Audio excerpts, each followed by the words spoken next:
After the night with the Crixen, something changed between them. Kethra did not give orders anymore. She asked, "Would you like to eat in the dining hall, or should I bring food to our quarters?" She had started calling them our quarters without noticing when it began. Marcus noticed. He noticed everything, but he did not say anything about it. He simply smiled and answered her questions and continued writing in his notebook. The days became weeks. Kethra found herself looking forward to mornings. Marcus always woke early to watch the station's artificial sunrise through the observation window. He said it reminded him of Earth. She started waking early too, standing beside him in silence, watching the fake light spread across the metal walls. "Tell me about Earth," she said one morning. Marcus looked surprised. She had never asked about his world before. "It's small," he said, "compared to Dravani Prime. We have one moon. Lots of water. The gravity is lighter than here, which is why I'm so—" He gestured at his thin arms. "Fragile," Kethra finished. "I was going to say compact."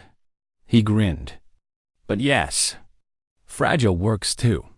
She felt bad.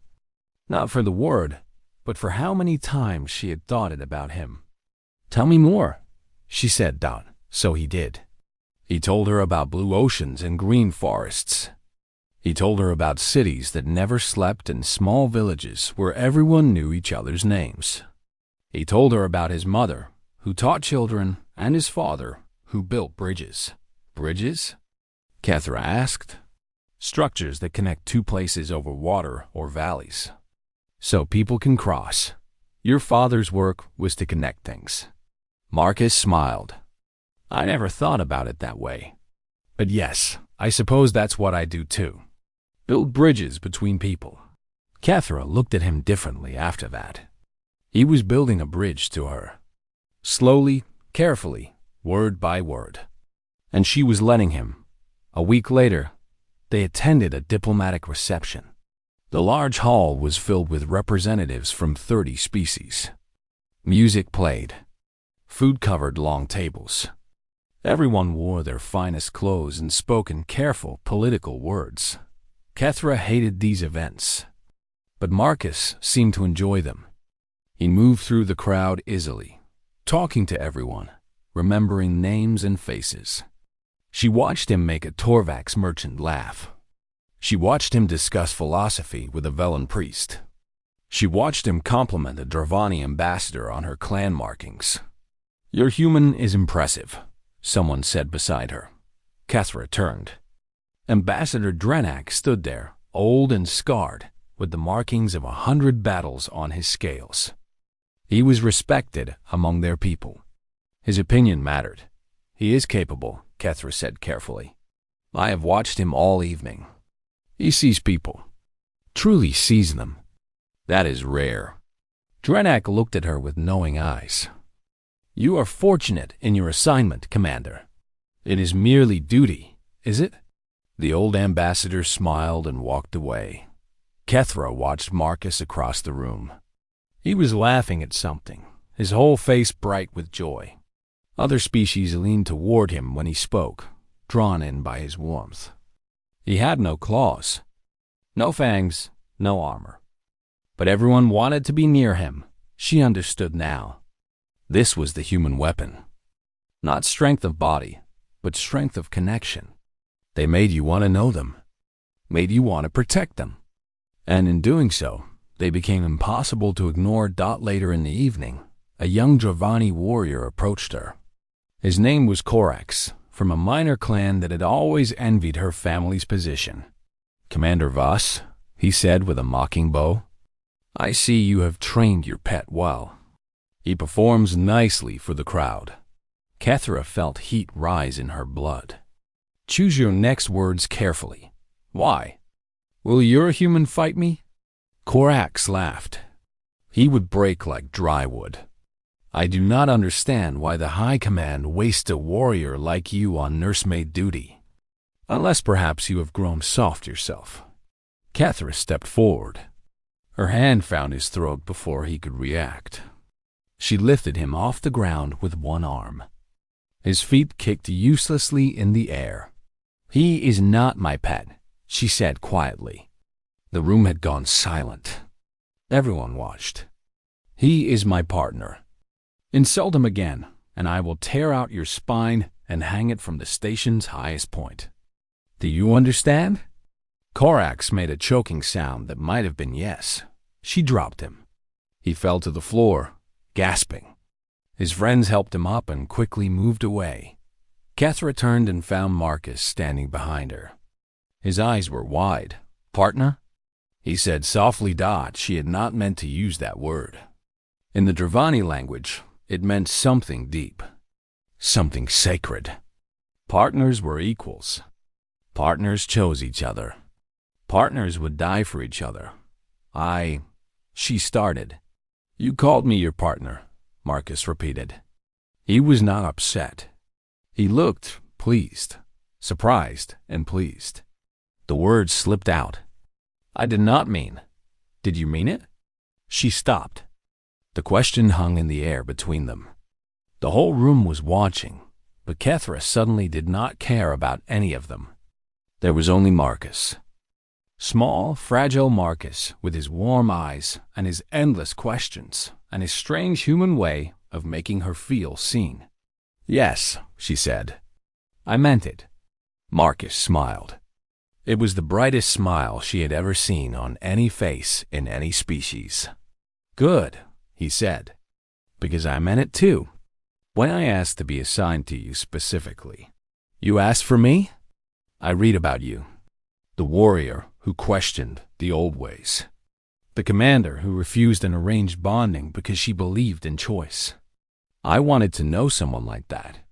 Kethra did not know what to say. No one had ever chosen her before. Not truly. Not for who she was rather than what she could do. They left the reception early.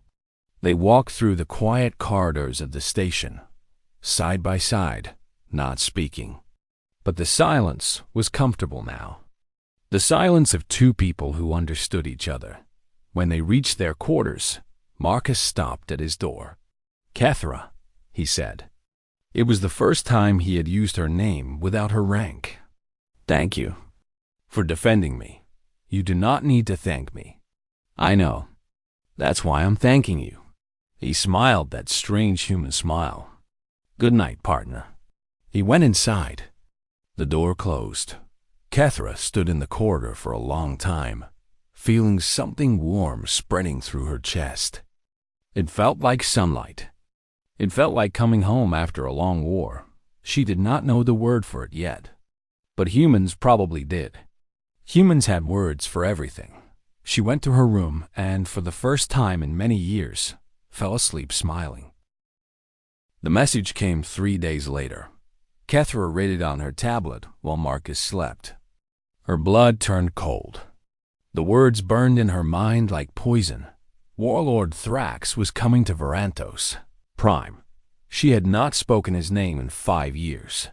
5 years since she stood before the High Council and refused the arranged bonding.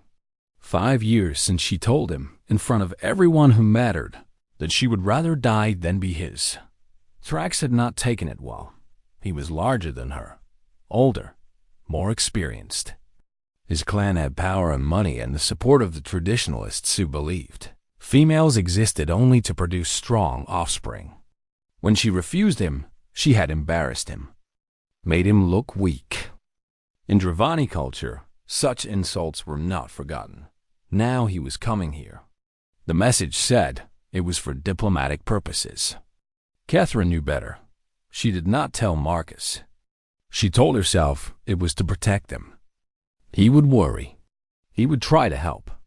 He would put himself in danger.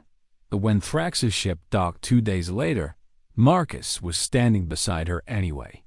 "You've been quiet," he said as they watched the ship's doors open. "You barely slept last night. Or the night before. How do you know I did not sleep?" "The walls are thin. I heard you pacing." He looked up at her.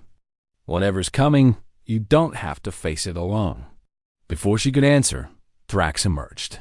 He was massive. 8 feet of scarred muscle and cruel confidence. His scales were darker than hers, almost black, and his eyes glowed red in the station's artificial light. Behind him walked 20 warriors, all wearing his clan's colors. Thrax saw Kethra and smiled. It was not a kind smile. "Little Kethra," he said, his voice booming across the docking bay. "Still playing soldier, I see. And what is this?" His red eyes found Marcus. "A pet? How far you have fallen." "I am Marcus Chun," Marcus said calmly, "diplomatic liaison for the Human Dravani Alliance. Welcome to Varanthos Prime." Thrax laughed. The sound was ugly. "It speaks. How amusing. Did you teach it tricks, Kethra? Does it fetch? Does it beg?" "Warlord Thrax," Kethra said, keeping her voice steady, "you are here for diplomatic purposes. I suggest you remember the station's laws." "Laws!" Thrax spat the word like poison. "I remember different laws. Older laws. Laws that say you should be standing behind me, not beside some hairless weakling." Marcus stepped forward slightly. "The alliance between our peoples is based on mutual respect. Perhaps we could." Thrax moved faster than something that Lodge should move. His hand cracked across Marcus's face. The sound echoed through the docking bay. Marcus flew backward and hit the ground hard. Blood ran from his nose and mouth. For one heartbeat, everything was silent. Then Kethra moved.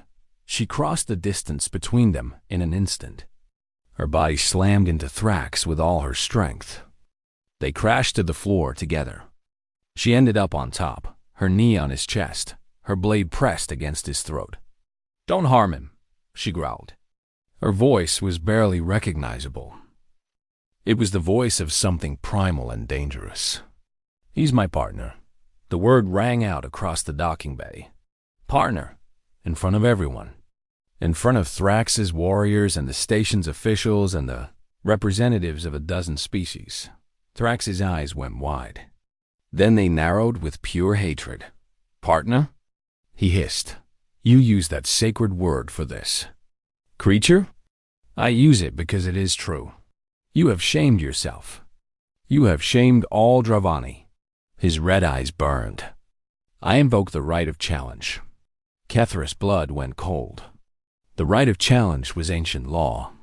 When invoked, it could not be refused. Single combat. Winner takes all. "Name your terms," she said, still pressing the blade to his throat. "If I win, you return to Dravani Prime. You become my bonded, as you should have been years ago." His smile was pure evil. "And your pet will be executed for corrupting a Dravani warrior." Marcus was being helped to his feet by station officials. His face was bloody, but his eyes were locked on Kethra, full of concern not for himself but for her. "And if I win?" Kethra asked. "Then I will leave. I will never claim you again. And your precious human can live out his short, meaningless life." Thrax's smile grew wider. "But we both know you cannot win. I have killed 100 warriors. You have killed diplomats, criminals. You have gone soft, little Kethra. And soft things break." She stood up slowly. She sheathed her blade. Her mind was racing. Thrax was right. He was bigger, stronger. He had spent the last 5 years fighting wars while she had attended meetings and filled out reports. But she thought of Marcus. His warm eyes, his quiet questions, his strange human strength that had nothing to do with muscles or weapons. "I accept the challenge," she said. The docking bay exploded with noise. Voices shouted. Officials tried to intervene. But the old law was clear. Once invoked, the right of challenge was sacred. The combat would happen tomorrow. That night, Marcus came to her quarters. His face was bandaged, but he walked steadily. "There must be another way," he said. "Some diplomatic solution." "There is no other way." Kethra sat on her bed, sharpening her blade. The motion was automatic, something she had done 1,000 times. The old laws are clear. Then let me help. I can study his fighting style, find weaknesses, research his clan's techniques. She looked up at him. This small human with his broken nose and his stubborn eyes. He wanted to help her.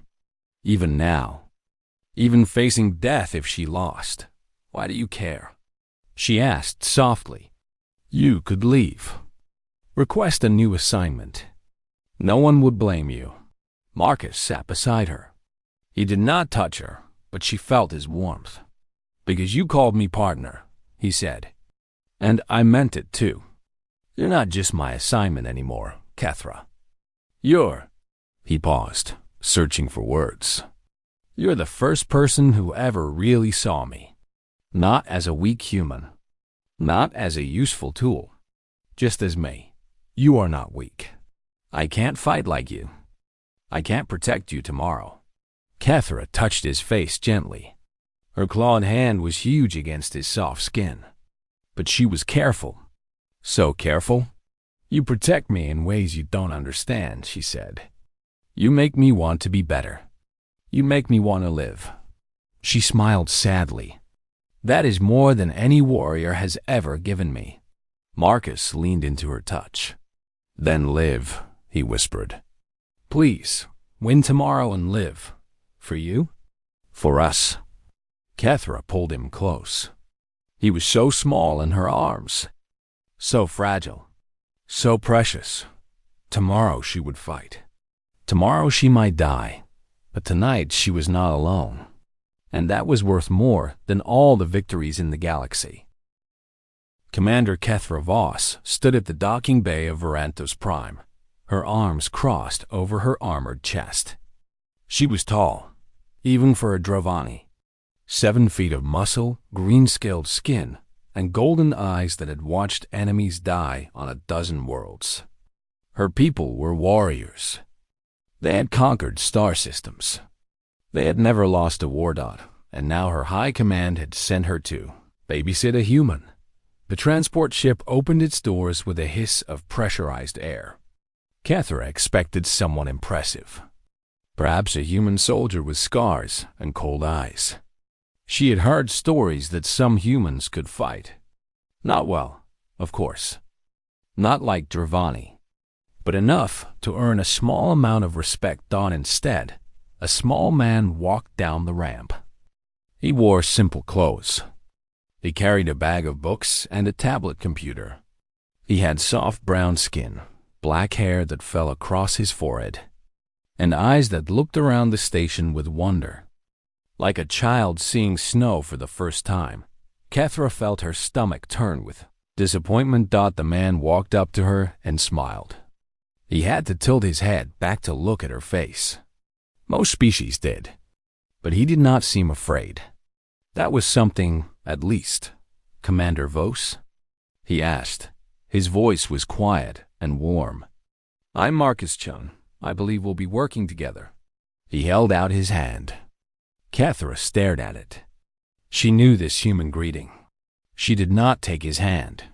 You are my liaison, she said. It was not a question. Yes, I'm a xenanthropologist. I study cultures. Your high command and my government thought it would help the alliance if we learned from each other. He lowered his hand slowly, but his smile did not fade. I'm looking forward to it. Kethra turned and walked away. She heard his footsteps behind her, quick and light, trying to match her long stride. The station has assigned us quarters in the diplomatic section, she said without looking back. You will stay in your room unless I say otherwise. You will not speak to other species without my permission. You will not embarrass the Dravani Empire. Understood, Marcus said. He did not sound offended. He sounded like he was taking notes. Kethra walked faster. The first week was difficult.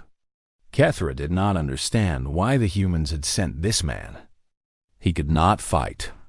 He could not even open the heavy doors on the station without help.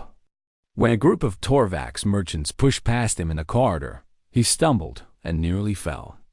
He was soft, breakable, useless, but he would not stop asking questions. Why do Dravani wear their clan markings on the left arm? He asked one morning. It is tradition, Kethra answered shortly. Yes, but why? What's the history? She glared at him. No one asked about history, not even other Dravani. Warriors cared about strength, not stories, but something in his eyes made her answer. The left arm is closest to the heart, she said slowly. We wear our clan there because family is the blood that keeps us alive.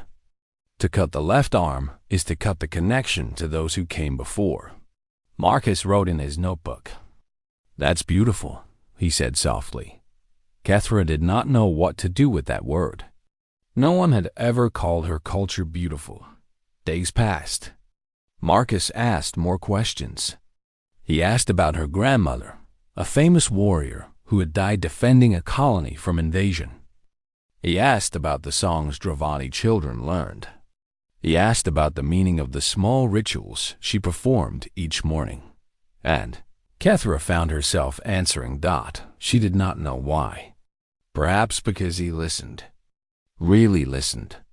His eyes never wandered when she spoke. He remembered everything she told him.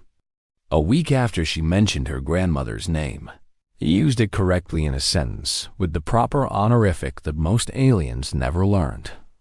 You pay attention, she said one evening. They were eating in the diplomatic dining hall. Marcus had a small plate of vegetables. Kethra had a large piece of meat, barely cooked. Of course, Marcus said. Paying attention is how humans survive. Kethra laughed. It came out harsh and barking. Survive? How do humans survive anything? You have no claws, no armor, no venom. A child of my people could kill a dozen of yours. She expected anger. She expected him to defend his species with loud words and wounded pride. Instead, Marcus smiled and ate a piece of his vegetable. You're right, he said. We're not strong. Not like you. So we learned other ways. What ways? We learned to understand, to watch, to remember. He looked up at her. We learned to make friends with people who are strong. And we learned to make ourselves worth protecting. Kethra did not laugh this time. She felt something strange in her chest, like a door opening that had been locked for a long time. Later that night, she walked Marcus back to his quarters. She told herself it was duty. The corridors were dangerous at night. Criminal species used the dark hours for their business. They turned a corner and stopped. 5 Crixen blocked the corridor. They were tall and thin, with gray skin and too many joints in their arms. Their leader had a scar across his face and a cruel smile that showed black teeth. Human, the leader said. You are far from your safe little worlds. Marcus stopped walking. Kethra felt her muscles tense. Her hand moved toward the blade at her hip. I don't want trouble, Marcus said calmly. Trouble finds the weak, the Crixen said. And you are very weak. Perhaps you have something valuable. Perhaps we take it. Kethra stepped forward, but Marcus held up his hand slightly. She paused. She did not know why. Your Crixen trade clan, Marcus said. His voice was still calm. 3rd tier, based on your markings. Your leader is watching from somewhere, isn't he? Making sure you follow the codes. The Crixen smile faded slightly. If you rob a diplomatic liaison, Marcus continued, your whole clan loses station access. That's the law here. Your leader knows that. Which means this is a test. You're supposed to scare me, not actually rob me. He smiled pleasantly. I'm scared. You can tell your leader you did a good job. The Crixen stared at him. Their leader's jaw tightened with anger. But Marcus was right, and everyone in that corridor knew it. The Crixen left without another word. Kethra stood in the empty corridor, her heart beating fast. She had been ready to kill. ready to paint the walls with gray blood. And this small, soft human had ended the threat with nothing but words and knowledge. She looked down at Marcus. He was breathing quickly. His hands were shaking slightly. He had been afraid, but he had not shown it. "How did you know?" she asked. Marcus shrugged. "I studied them. Their culture, their rules. Understanding people is what I do." Cathra felt that strange feeling in her chest again. Stronger now. She did not have a word for it yet, but she was beginning to understand that she had been wrong about humans. Wrong about weakness. And wrong about the small man standing beside her in the dark corridor. Perhaps there was more than one kind of strength in the galaxy. 3 months passed like a dream. Cathra healed slowly. The doctors said it was a miracle she survived. 4 broken ribs, internal bleeding, a cracked skull, wounds that should have killed any warrior. But every time she opened her eyes, Marcus was there, reading to her from his notebooks, telling her stories about Earth, holding her clawed hand with his soft fingers and refusing to let go. The galaxy changed around them while she recovered. News of the duel spread across every system. A Dravani warrior defeating a warlord to protect her bond with a human. The story captured imaginations everywhere. It challenged old ideas about strength and weakness, about what species could mean to each other. The Human-Dravani alliance grew stronger. More partnerships formed. Not all romantic, but all built on the same foundation. Understanding, respect, the belief that differences made people stronger together rather than weaker apart. When Cathra was finally able to stand, she asked Marcus what he wanted to do. "There's going to be a ceremony," she said. They stood in their quarters, watching the artificial sunrise. "Our peoples want to celebrate the alliance. They want us to make our bonding official. Do you want that?" Marcus asked carefully. "A public ceremony? All those eyes on us? I used to hate such things.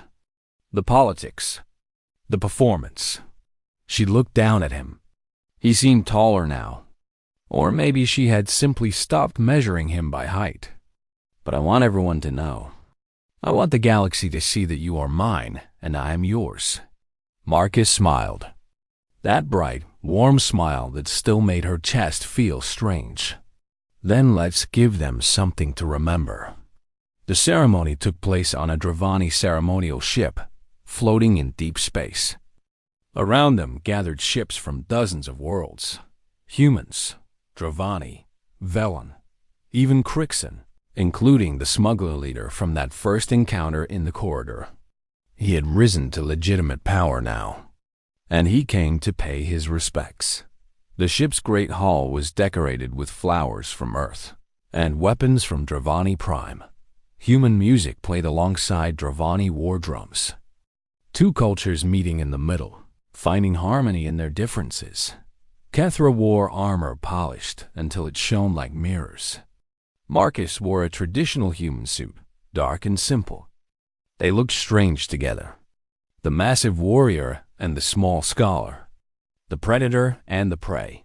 But anyone who looked at them could see the truth. They were equals. They were partners. They were exactly where they belonged. The ceremony combined traditions from both worlds. Marcus recited human vows, promising to love and support her in all things. Cathra spoke the ancient Dravani words of bonding, claiming him before her ancestors and her people. When they were finished, an old Dravani priest stepped forward. It was Ambassador Drenak, the same one who had spoken to Cathra at that first diplomatic reception. "Today we witness something new," he said, his voice carrying across the silent hall. "Not the joining of 2 people, but the joining of 2 ideas. The old ways taught us that strength was everything, that the weak existed to serve the strong." He looked at Marcus. "But the humans have shown us another way. They survive not through strength alone, but through understanding, through connection, through the courage to be vulnerable with those they trust. He looked at Kethra, and this warrior has shown us that the old ways were incomplete, that protecting others is not a burden, but a gift, that love makes us stronger, not weaker. Drenak raised his hand in blessing. May your bond inspire others. May your partnership light the way for generations to come. And may the galaxy remember that the greatest strength of all is the strength to choose love over fear. The hall erupted in cheers. Dravani warriors raised their blades in salute. Human diplomats wiped tears from their eyes. Even the Crixan ambassador bowed his scarred head in respect. Later, after the ceremony, after the food and music and countless conversations, Kethra and Marcus stood alone on the observation deck. The stars surrounded them in all directions, infinite, ancient, beautiful. The Crixan ambassador asked me something, Marcus said. He wanted to know how I conquered you, a human with no claws or fangs. Kethra laughed. It was a warm sound now, nothing like the harsh bark from those first days. What did you tell him? I said I didn't conquer you. I just paid attention. Marcus looked up at her. But I think you gave him a better answer. Kethra nodded, remembering. She had told the ambassador that Marcus saw her. In a galaxy of warriors, he was the first to ask what she dreamed of, rather than what she could kill. It is the truth, she said. You make people want to protect you. And in protecting you, they become something greater than they were before. Marcus was quiet for a moment. Then he asked the question she knew was coming. The question he had asked before, in those dark hours before the duel. Do you ever regret choosing me? A human? Someone you'll always need to protect? Kethra pulled him close. Her armored arms wrapped around his small body. She held him gently, as if he were made of glass. But she knew better now. She knew humans were stronger than they looked. The strong protect the beloved, she said. It is no burden. It is purpose. She pulled back and looked at him. Her eyes, golden and fierce, met his warm brown ones. You taught me that strength without love is empty. That understanding is more powerful than violence. That the ability to make others feel seen is the greatest gift anyone can give. She smiled. The expression still felt strange on her face. But Marcus had taught her that too. Besides, she added, you humans are more durable than you look. Marcus laughed. The sound echoed across the observation deck, mixing with the hum of the ship's engines and the distant music from the celebration below. I'll try to live up to that, he said. They stood together in silence, watching the stars. Two people from different worlds, different species, different everything. But they had found each other, against all odds, against all expectations. Kethra had spent her whole life being told what she should be. A warrior, a mate, a mother of warriors, a piece in someone else's game. But Marcus had never told her what to be. He had only asked what she wanted, and he had listened to the answer. That was the human strength. She understood now. Not in muscles or weapons, but in the simple, profound act of caring, of seeing others as they truly were, of building bridges where walls had always stood. The galaxy was changing. Old hatreds were fading. New partnerships were forming. And at the center of it all stood two people who had proven that love was the greatest strength of all. Kethra looked down at her human, her partner, her chosen, her heart.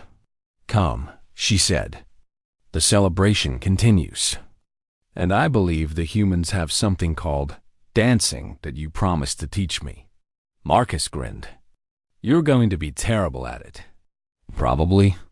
But you will be patient with me, as you always are. She took his hand. Her clawed fingers wrapped around his soft ones. They fit together perfectly, despite everything. Together, they walked back to join the others. Back to the music and laughter and joy of a galaxy learning, Slowly, that differences were not weaknesses, they were gifts, and the strongest thing anyone could do was to protect those gifts with everything they had. The arena was old. It had been built into Varanthos Prime centuries ago, when the station was young and violence was common. Now it was only used for moments like this. Moments when ancient laws demanded blood. Cathra stood at one end, wearing her combat armor. It was lighter than she would have liked. Speed over protection. She would need to move fast against someone like THRAXX. The crowd filled every seat. Dravani, humans, Crixen, Velen, a dozen other species. Word had spread quickly. A female Dravani warrior fighting a warlord for the right to bond with a human. It was the most interesting thing to happen on the station in years. Marcus stood in the front row, surrounded by human diplomats and station officials. His face was still bruised, but his eyes were clear. He had been up all night, reading about Dravani combat techniques, studying old footage of Thrax's battles. He had given her everything he learned. It was not much, but it was everything he had. Thrax entered from the opposite end. He wore heavy armor, covered in the skulls of enemies he had killed. His blade was longer than Kethra's arm. He moved like a predator who had never met anything he could not destroy. "Last chance, little Kethra," he called across the arena. "Surrender now. Accept your place. Save yourself the pain." Kethra drew her blade. It caught the light like liquid silver. "I would rather die free than live as your property," she said. Thrax's smile disappeared. He raised his massive sword, then die. He charged. The impact nearly killed her. Thrax's blade came down like a falling mountain. Kethra blocked it, but the force drove her to her knees. Pain shot through her arms. She rolled away as his follow-up strike cracked the arena floor where she had been. He was stronger than she remembered. Stronger than anyone she had ever fought. She attacked low, going for his legs. He caught her blade with his own and pushed her back. She attacked high, aiming for his throat. He ducked, and his fist caught her in the chest. She flew backward and hit the wall hard enough to crack her armor. The crowd gasped. Some Dravani cheered. The traditionalists wanted her to lose. They wanted her to be an example of what happened to females who forgot their place. Kethra pulled herself up. Blood dripped from her mouth. One of her ribs was broken. Maybe two. Thrax walked toward her slowly. He was enjoying this, savoring her pain like fine wine. "Your human is watching," he said. "Good. I want him to see this. I want him to understand that he is nothing. That his entire species is nothing." Kethra attacked again. She was faster than Thrax. She knew that. She needed to use her speed. She spun around his massive strikes and cut his arm. First blood. The crowd roared, but Thrax just laughed. "A scratch," he said. "Is that all?" He came at her with renewed fury. His blade was everywhere at once. She blocked and dodged and retreated, but she was getting tired. The broken ribs made breathing hard. Every movement was agony. His blade caught her leg. She stumbled. He kicked her in the stomach, and she went down. He stood over her, his massive form blocking the lights. Blood dripped from the cut on his arm onto her face. "Pathetic," he said. "You had such promise once. Before you became obsessed with that human trash." He raised his blade for the killing blow. "After you die, I will kill him slowly. I will make him scream for days. And the whole galaxy will know what happens to species that reach above their station." No doubt the word exploded in Kethra's mind. Not him, not Marcus. She would not let this monster touch him. She would not let his warmth be destroyed by this creature of hate and violence. But she was too weak. She could not stand. Her body was broken. "Vethramor Kalithra." Marcus's voice rang across the arena. Everyone froze. Even Thrax. The words were ancient Dravani, so old that most young warriors never learned them. But Kethra had told Marcus about them once, late at night, when she spoke about her grandmother. They were an oath of eternal bonding. Words spoken when one soul chose another forever. Words that could only be said by family, or by a bonded mate making a sacred claim. Marcus had just declared in front of everyone that Kethra was his chosen, that their souls were bound, that he was hers and she was his, now and until the stars went dark. Thrax stared at the human in shock. Impossible. You cannot know those words. You are human. You have no right. I have every right, Marcus called back. His voice was strong. She taught them to me. She trusted me with her history, her culture, her heart. His eyes found Kethra's, and I choose her. Whatever happens, I choose her. Something broke open inside Kethra. Something that had been locked away since she was young. Since she learned that showing love was weakness. Since she learned that warriors did not feel, she felt now. She felt everything. She stood up. Thrax turned back to her, surprise flickering across his face. She should not be standing. Her body was broken. Her strength was gone, but strength was not everything. She understood that now. Marcus had taught her that. There were other things worth fighting for, worth dying for, worth living for. She attacked. Not with technique, not with form. She attacked with everything she had. Every moment she had spent with Marcus. Every question he had asked. Every time he had made her laugh or think or feel. She poured it all into her blade. Thrax blocked. He counterattacked. He was still stronger, still faster, but she did not stop. She cut his other arm, his leg, his face. Each wound was small, but they added up. Blood flowed from a dozen cuts. His movement slowed. His confidence cracked. How? He snarled. You should be dead. Kethra smiled. Her teeth were red with her own blood. I have something to live for, she said. You never will. She saw the opening. A gap in his guard as he raised his sword too high. She drove forward with the last of her strength. Her blade found the gap between his armor plates. She pushed it into his chest. Thrax's eyes went wide. His sword fell from his hands. He looked down at the blade buried in his body, then up at her. Impossible, he whispered. You are nothing.